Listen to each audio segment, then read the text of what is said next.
Новиот концепт за земјоделско осигурување на кој Министерството работи нема цел да наметне нов трошок на земјоделците, туку напротив нуди решение за уште едно повеќе децениско прашање кое ги мачеше земјоделците, велат од Министерството. Според нив концептот вклучува формирање осигурителен пул, чија цел ќе биде осигурување на земјоделското производство на сите земјоделци. Побрзо и подобро системско решение преку кое земјоделците исплатата на настанатата штета ќе ја добиваат во текот на истата година кога е настаната штетата. Реализацијата на овој нов концепт за земјоделско осигурување е предвидена со неповратни средства од Зелениот климатски фонд и првите 3 години земјоделците целосно ќе бидат ослободени од трошоците за осигурување, а како ќе заживува концептот, нивните трошоци за учество по овие 3 години би биле минимални, додаваат од Министерството.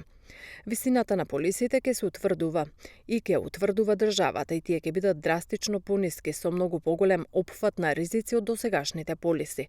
Со новиот модел земјоделците добиваат уште една предност, односно се зголемува процентот за исплата на штети од досегашните најмногу до 10 на најмалку 40 од утврдената штета. Земјоделското осигурување ќе биде задолжително и поврзано со исплатата на субвенциите во оној момент кога концептот целосно ќе заживее и ќе се донесе законот кој заедно со земјоделците се подготвува.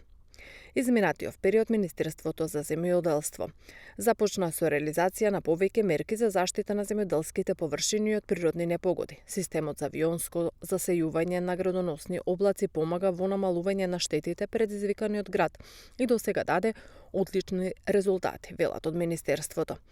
Потоа Министерството нуди и мерка за поставување заштитни мрежи за овошните и лозовите насади, како никогаш претходно, велат од Министерството, дека инвестираат во изградба на брани и системи за наводнување на земјоделските површини, а преку програмата за рурален развој обезбедиле поддршка на земјоделците за поставување системи за наводнување капка по капка и бунари.